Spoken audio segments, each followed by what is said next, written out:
সিঙ্গুর এক নাম যা শুধু একটি এলাকার পরিচয় নয়, বরং পশ্চিমবঙ্গের রাজনৈতিক ইতিহাসের এক গুরুত্বপূর্ণ অধ্যায়।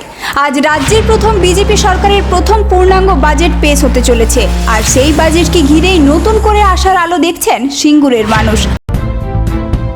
নমস্কার বন্ধুরা, আপনারা দেখছেন voice of Bankura, presented by J3S institute, বাঁকুড়ার অন্যতম নির্ভরযোগ্য স্পোকেন ইংলিশ একাডেমি। বহু বছর আগে টাটা ন্যানো প্রকল্পকে কেন্দ্র করে যে সিঙ্গুর দেশ জুড়ে আলোচনার কেন্দ্রে উঠে এসেছিল, সেই সিঙ্গুরের বিস্তীর্ণ জমি আজও কার্যত পরিত্যক্ত অবস্থায় পড়ে রয়েছে। শিল্পের স্বপ্ন থমকে গেছে, কর্মসংস্থানের আশা যেন ধূলিসাৎ হয়ে গিয়েছিল সময়ের সঙ্গে। কিন্তু এবার পরিস্থিতি বদলেছে। রাজ্যের ক্ষমতায় পালাবদলের পর সিঙ্গুরবাসীর মনে একটাই প্রশ্ন, এবার কি ফিরবে শিল্প? টাটার ফেলে যাওয়া জমিতে কি আবারও গড়ে উঠবে কোনো বৃহৎ শিল্প প্রকল্প, নাকি বহু বছরের ব্যবধান কাটিয়ে টাটাই ফিরে আসবে সিঙ্গুরে? আজকের বাজেটের দিকে তাকিয়ে রয়েছে গোটা সিঙ্গুর। স্থানীয় বাসিন্দাদের দাবি, রাজনীতি অনেক হয়েছে, এবার দরকার কাজ, দরকার কর্মসংস্থান, দরকার এলাকার অর্থনৈতিক উন্নয়ন।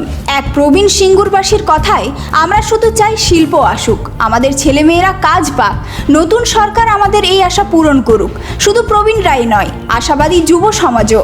এলাকার এক যুবকের কথায়, একটা বড় শিল্প মানে শুধু কারখানা নয়, তার সঙ্গে গড়ে ওঠে ছোট ছোট ব্যবসা, নতুন সুযোগ, নতুন স্বপ্ন।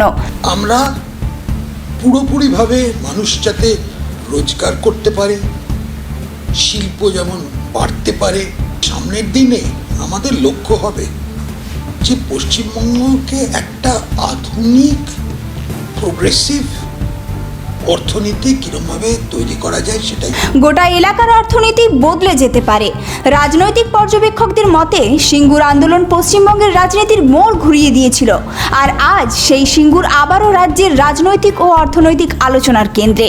এখন দেখার, শুভেন্দু অধিকারীর নেতৃত্বাধীন নতুন সরকার তাদের প্রথম পূর্ণাঙ্গ বাজেটে সিঙ্গুরের জন্য কী বার্তা দেয়। শিল্পায়নের নতুন অধ্যায় কি শুরু হবে? কর্মসংস্থানের নতুন দরজা কি খুলবে, নাকি অপেক্ষার প্রহর আরও দীর্ঘ হবে? সিঙ্গুর তাকিয়ে আছে বিধানসভার দিকে, আর সিঙ্গুরবাসী অপেক্ষায় তাদের বহু বছরের স্বপ্ন সত্যি হওয়ার। এই ধরনের গুরুত্বপূর্ণ খবর সবার আগে পেতে আমাদের চ্যানেলটি সাবস্ক্রাইব করুন, আর ভিডিওটি শেয়ার করতে ভুলবেন না। আপনার মতামত কমেন্টে জানান, আর লাইক শেয়ার করে ভয়েস অফ বাঁকুড়ার পাশে থাকুন।